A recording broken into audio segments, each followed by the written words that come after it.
Hello everyone, আমি সুমাইয়া। নতুন একটা ভিডিওতে তোমাদের সবাইকে স্বাগতম। তো আজকে জান্নাতুলকে নিয়ে আমি পছন্দের একটা জায়গায় চলে এসেছি। বুঝতে পেরেছো? এত সুন্দর একটা জায়গা, এখানে আমার খুবই ভালো লাগে। চারিপাশ দিয়ে শুধু সবুজ আর সবুজ, ঘাসের সমারোহ। আমি আর জান্নাতুল এখানে একটু নাচানাচি করব, একটু দৌড়াদৌড়ি করব, একটু সময় কাটাবো। কারণ হচ্ছে যে জান্নাতুলের সঙ্গে একটু সময় দিতে চাই, আর নিজেরও ভাল লাগবে। রুমের ভিতর বসে থাকলে তো ভাল লাগবে না, শুধু শুয়ে থাকবো, ঘুমায় থাকবো। এই জন্য একটু মানে দৌড়াদৌড়ি করলে একটু এক্সারসাইজও হয়ে যাবে, জান্নাতুলের সঙ্গে একটু খেলাধুলাও হয়ে যাবে। এটাই আমার মানে আজকের মূল উদ্দেশ্য ছিল এখানে আসার। তো আমিও জান্নাতুল দৌড়াইতেছিলাম। ও তো আমার সাথে দৌড়াই পারবে না, বুঝছো না? আমার সাথে তো অনেকেই দৌড়াই পারতো না। আমি যখন স্কুলে বা ইসে পড়তাম তখন এরকম দৌড়াদৌড়ি হইলে আমি একদম ফার্স্ট, ঠিক আছে? এমন দৌড় দিতাম, দৌড়াইতে দৌড়াইতে মনে করে যে আমি ফার্স্ট হয়ে যেতাম। আমাকে কখনো কেউ কখনো ঠকাইতে পারেনি। তো হচ্ছে এখানে চারিপাশটা দেখো, দেখতে কত ভালো লাগতেছে, অনেক বেশি ভালো লাগতেছে। আর এখানে একটু ঘাস বেশি ছিল, তো জান্নাতুল বেশি ভালো করে দৌড়াইতে পারতেছিল না, ওর পা বেঁধে যাচ্ছিল। আমি পরে ওকে বলছি যে একটু আস্তে আস্তে ইয়ে করো। পরে ওদিকে একটা কি জানি ছোট বাচ্চাকে দেখতে পাইছে, ছোট বাচ্চাকে দেখে বলতেছে যে মা ওখানে যাবো। আমি বললাম যে না, ওখানে যাওয়া যাবে না, তুমি আর আমি এখান দিয়ে একটু দৌড়াদৌড়ি একটু খেলাধুলা করি, এটা ভালো হবে। কারণ হচ্ছে যে দেখো, আমি যেভাবে করি ও সেভাবে করে, ও আমার থেকে শিখে।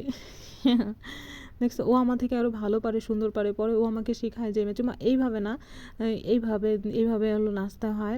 জানাতুল অনেক সুন্দর করে শিখাইতে পারে। দেখো, ও দৌড় দিয়ে আমার থেকে দৌড় দিয়ে ফার্স্ট হয়ে যাইতেছে। দেখছো, ও ফার্স্ট হয়ে গেছে। ও সবসময় আমার থেকে জিতে যাইতে চাই, বুঝছো? ফাঁকতালে আমিও দৌড় মারছি, ও আমার পিছনে পিছনে দৌড় দিচ্ছে, দেখছো? আর ওদিকে হচ্ছে যে অন্য আন্টিরা, মানে চিনি না, চিনি আবার, ওরা হচ্ছে যে এখানে শাক তুলতেছিল। পরে হচ্ছে যে আমি আর জান্নাতুল ওখান দিয়ে একটু দৌড়াদৌড়ি করতেছিলাম, আর আন্টি বলতেছিল যে ঠিক আছে, এখানেই ভালো হয়েছে, কারণ এখানে নিলিবিলি পরিবেশ আছে, তোমার ভাগ্নিকে নিয়ে এখানে একটু দৌড়াদৌড়ি করতে পারতেছো। ওটা খুবই ভালো, ব্যবহারটাও খুব ভালো। অনেকে আছে না যে একটু কুটনা টাইপের থাকে, যে সুমাইয়া এখান দিয়ে দৌড়াদৌড়ি করতেছে, এই সেই, অনেকেই আছে।